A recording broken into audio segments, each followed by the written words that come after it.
Hello, everyone. This is Lord Helmet and Bob Volt, and we are here to explain you everything you need to know about the game's economy. We will start with an overview of the economy because this is a huge project and it has a lot of components.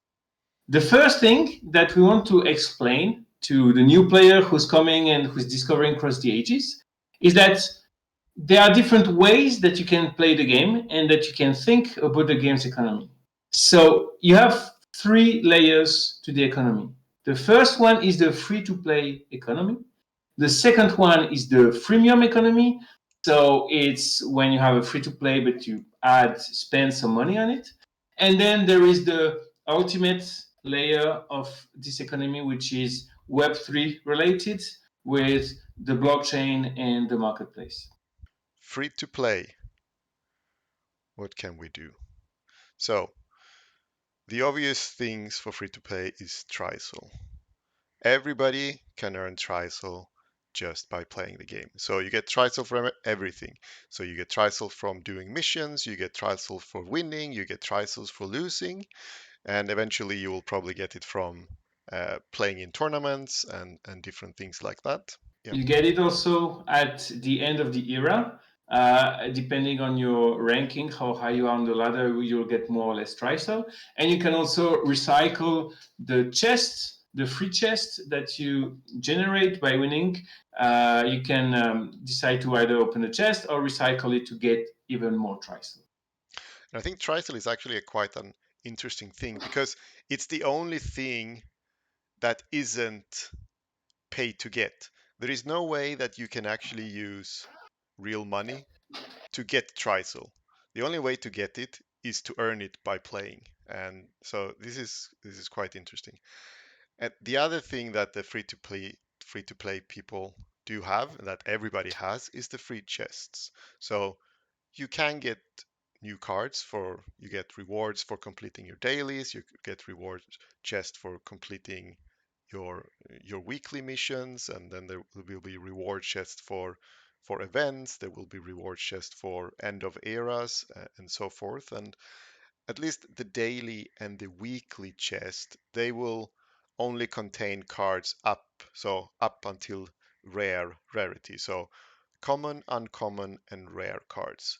But in events, there might be a chance to earn some actually ultra rares, and there might be some other ways for free to play actually get more higher rarity. For example, in the end of the era reward chests, there might actually be, some good one. You can actually earn real paid chests just by being a free to play, by climbing the ladder and ending on a good position.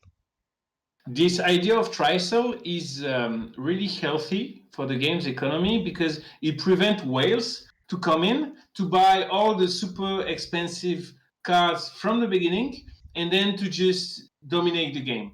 Of course, later, when some players have farmed trisol and gotten some really good cards, it can be bought by players with more money, but ultimately they cannot really buy the whole supply of cars that are being made available, and because it's you who decides to sell it, and a lot of players maybe will just be happy keeping their cars and not selling it.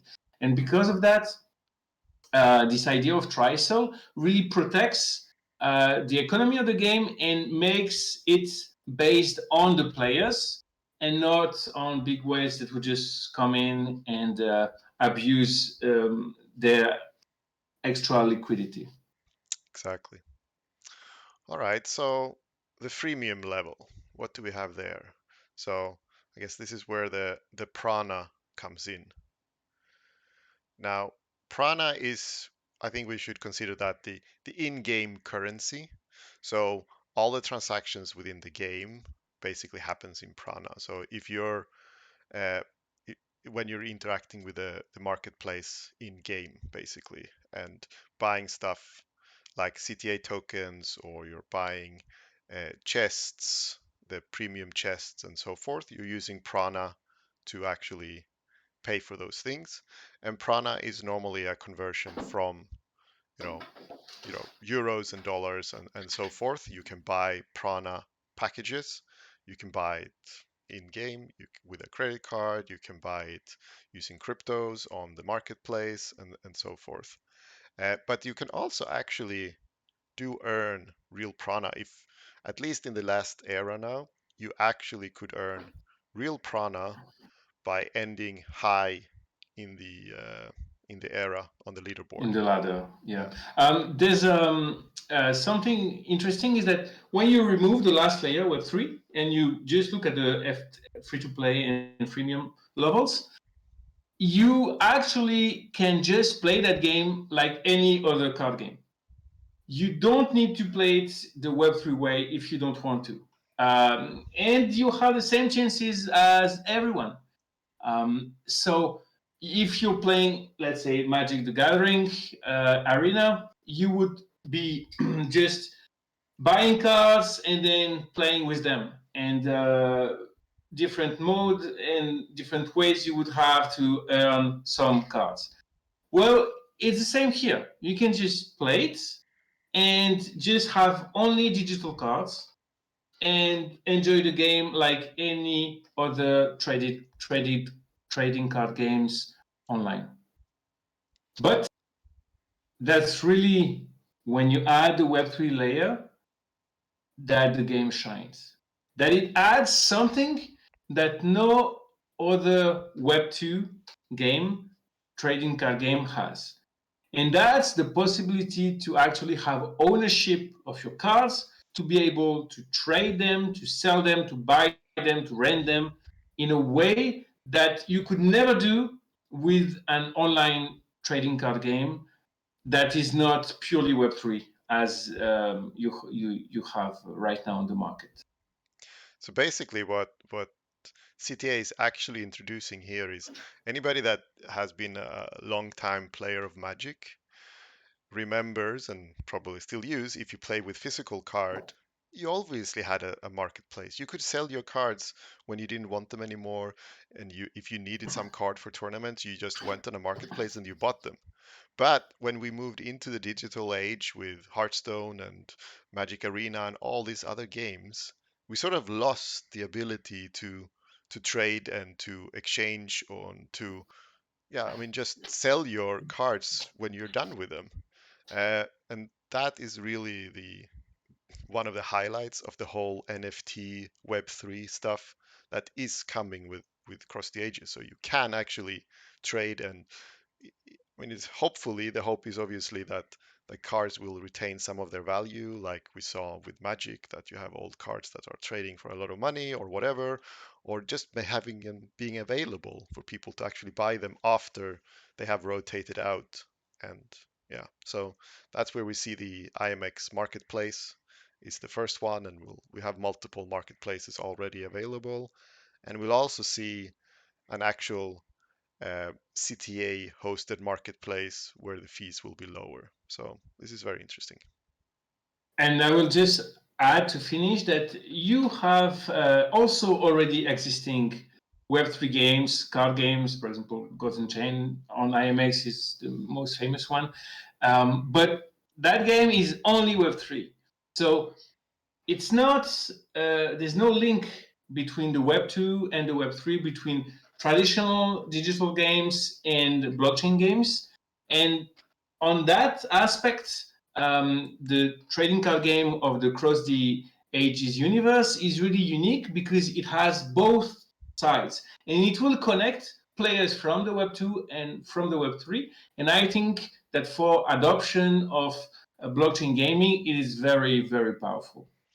Yeah, and didn't really mention the CTA token, but that is sort of the fundamental part of the Web3 is that so the idea is that if you want to take part in this part and use the marketplace and be part of the economy there, is that you will have this CTA token and you will be holding them on your account, and by holding certain amount of tokens you get access to different things, like certain that you could rent out your cards. And it's not like with the physical cards, in Magic, if you rented them out, who knows what quality you got them back in. I mean, here is digital. If you rent it out, you get it back when they're done, or whatever terms are specified in, and so forth, which could be very interesting. And then using by holding certain amount of CTA tokens, you will also benefit from airdrops, and as a sort of show of anybody that is involved in the economy will be rewarded for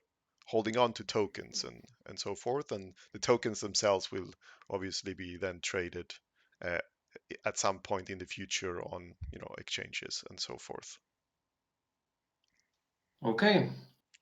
Should we take a better look at tokenomics?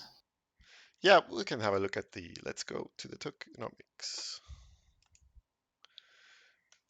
So that's a reminder of things that we already said, but to make it more clear. So as a free-to-play player, you use a trisel. The trisel is not a token that is on the blockchain. So as Lord Kenneth said already, you cannot trade it, you cannot buy it. The only way to get it is you cannot transfer it from one account to the other. It stays on your account, and you can only use it to craft your cards. That's it.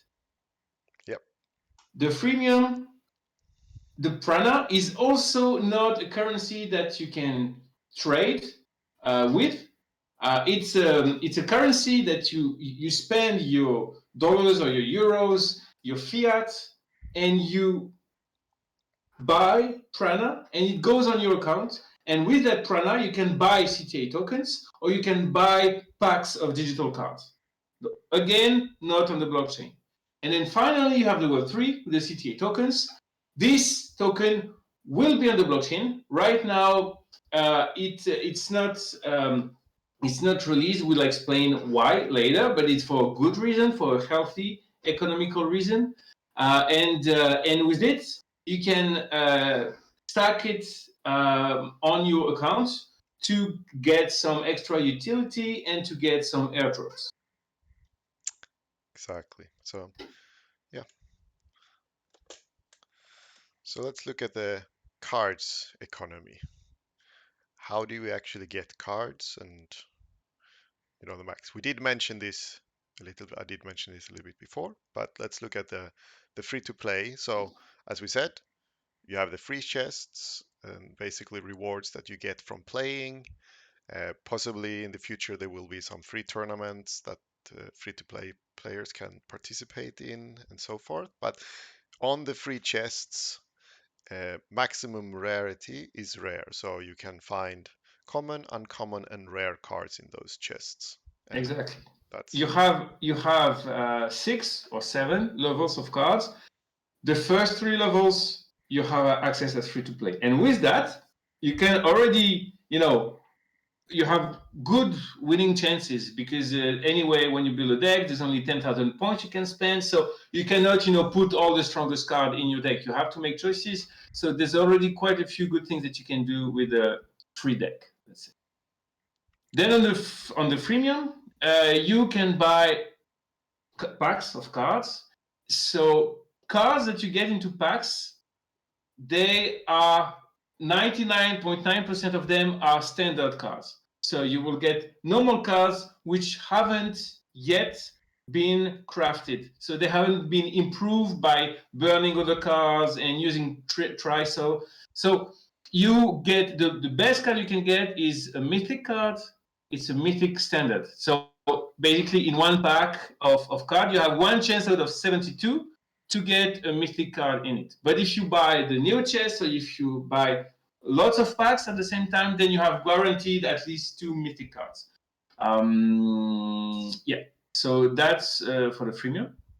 And then on the marketplace, so which is based on the IMX blockchain, you can buy anything that is sold, actually. And the strongest card, you tell me if I'm not mistaken, but it's a Mythic Alt Combo S. Of course, you can even buy unique cards, but we're talking tens of thousands of dollars, so I'm not really mentioning it. But the point is that players who have already crafted cards and have great, some of the best cards in the game, but are willing to sell them, you can buy it on the marketplace. Yep, and there's already a thriving market and it's growing every day. So I think most people will want to be involved in that at some point, and especially for the people that are actually trying to do the whole play to earn. The only way that you can actually sort of earn money, if you want to call it that, in this game is by playing and making rare cards and then turning them into maybe uh, alt or an awakening them to make them more powerful and then try to sell them on the market and try to make some money from that. I mean, I don't see much other choices. Yeah, but that's the way you do it. You get a lot of chests, and after some time you have enough rare. You craft them, you upgrade them, you craft them, you awaken them, and then if you have some luck and you have good cards, then you can sell them. Then with the money that you've made, you can maybe buy some packs. With the packs, you get some better cards, and then slowly you build stronger cards. Then you sell them, and so on and so forth. On top of that, you improve your deck. Maybe you win some tournaments or some competition, or you get higher on the ladder. You get better rewards, and then slowly you can build a whole system from no money, but obviously a lot more time.